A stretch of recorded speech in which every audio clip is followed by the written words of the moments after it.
Assalamualaikum warahmatullahi wabarakatuh. Saya Emrusan Nazifi dari jurusan Ekonomi Islam, Fakultas Ekonomi Bisnis dan Islam, Universitas Islam Negeri Sumatera Utara.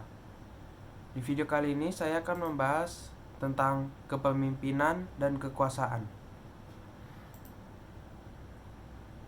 Namun, saya dalam video ini lebih membahas ke teori kepemimpinannya. Karena dalam kekuasaan, apabila manusia memiliki atau berada di posisi kekuasaan, memang naluri manusia ada positif dan negatif.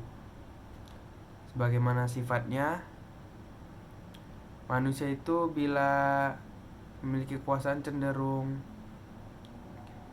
lupa kodratnya sebagai manusia yang memiliki Maha Pencipta yang Maha Kuasa, sehingga dia terlena dengan kekuasaan kecil yang ia miliki. Lebih sering seperti itu. Ya, di materi teori kepemimpinan.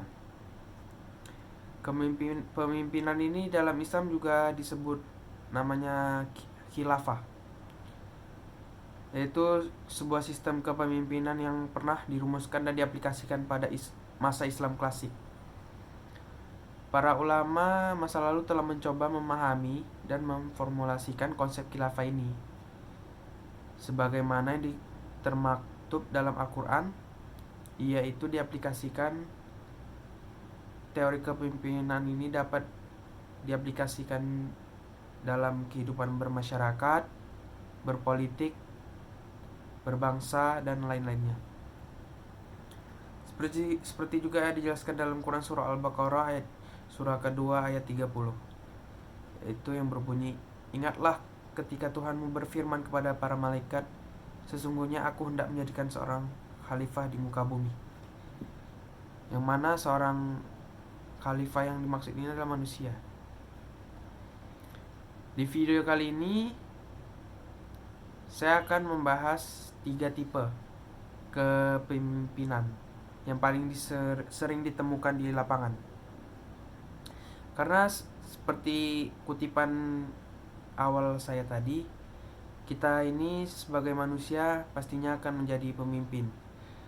Baik itu dari skala kecil di keluarga, mungkin dia memiliki adik, dan dia seorang kakak, atau dia seorang suami, atau dalam perusahaan kerja dia seorang pemimpin, dan sebagainya. Maka kita dapat paling sering kita temukan 3 tipe pemimpin ini. Yang pertama yaitu tipe pemimpin transaksional. Tipe pemimpin transaksional ini kalau di Indonesia atau mungkin di lingkungan kita paling sering ditemukan di keluarga ya. Yaitu ciri-cirinya memberikan penghargaan ataupun memberikan pujian. Seperti bila kita seorang anak dengan orang tuanya, pasti sering kita mendengar orang tua berkata, bila kamu mendapatkan ini atau seperti juara, kamu akan ayah berikan hadiah sepeda, Al-Quran atau lainnya yang ia sukai. Itu sebagai reward yang diberikan oleh seorang ayahnya kepada anaknya, suatu penghargaan. Ataupun bahkan walaupun hanya sebuah pujian. Bila kita temukan pemimpin yang mana dia memberi pujian itu dengan motivasi. Selanjutnya ada tipe pemimpin yang kedua, yaitu pemimpin yang transformasional. Ini termasuk pemimpin yang langka dan yang terbaik ya. Seperti juga ini merujuk pada sejarah Islam, yaitu pada Khalifah Umar bin Khattab. yang terkenal sebagai pemimpin yang tidak takut untuk turun langsung ke lapangan menolong rakyatnya. Ya, ciri-ciri pemimpin transformasional ini adalah mampu melakukan pendekatan pada setiap individu. Jika pemimpin yang besar seperti Umar bin Khattab tadi bisa kita sebut sebagai pemimpin yang sering belusukan, langsung mendatangi dan menolong rakyatnya secara langsung. Seperti dari kata asalnya, transformasional ini yang artinya melakukan perubahan, terus melakukan perubahan ke arah yang lebih baik. Berbeda dengan kata change yang yaitu berubah. Change berubah ini bisa ke arah yang lebih baik, positif atau negatif, yang buruk. Jika transformasional itu beda, terus ke arah yang lebih positif. Pemimpin transformasional ini dia mampu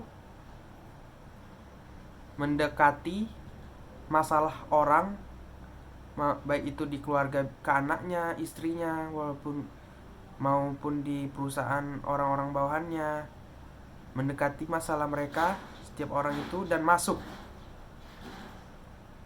ikut andil ingin menyelesaikan masalah orang-orang tersebut. Ini pemimpin yang termasuk yang terbaik.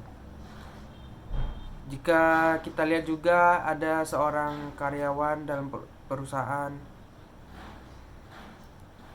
pemimpin itu tahu kesalahan karyawan itu, namun dia tetap ingin mempertahankannya. Dia melihat pemimpin itu melihat masalah karyawan tersebut, dan dia mau terlibat masalah tersebut, walaupun masalah tersebut masalah pribadinya, keluarganya. Seperti itu. Dan tipe kepemimpinan yang terakhir yaitu autentik. Ciri-cirinya yaitu mengakui kelemahan. Tipe ciri pemimpin ini saat dia merasa dirinya tidak mengetahui sesuatu atau merasa dirinya salah, dia mengakui kelemahannya tersebut tanpa merasa dirinya itu malu atau martabatnya menjadi jatuh, harga dirinya jatuh, tanpa merasa dirinya seperti itu. Seperti bila kita temukan ada di camat-camat orang yang baru lulus IPDN, kemudian dia menjabat menjadi ketua di situ camat, sedangkan anggotanya ada yang banyak yang lebih tua. Pasti dia sering berkata, bila dia tidak mengerti, tolong ajari saya kurang memahami tentang bidang ini, masalah ini, tolong ajari saya, gitu, seperti itu. Dan dia tidak merasa malu, tidak merasa harga dirinya menjadi hancur, tidak seperti itu. Ya, sepertilah ciri 3 tipe pemimpin yang bisa saya sampaikan di video kali ini. Wassalamualaikum warahmatullahi wabarakatuh. Terima kasih.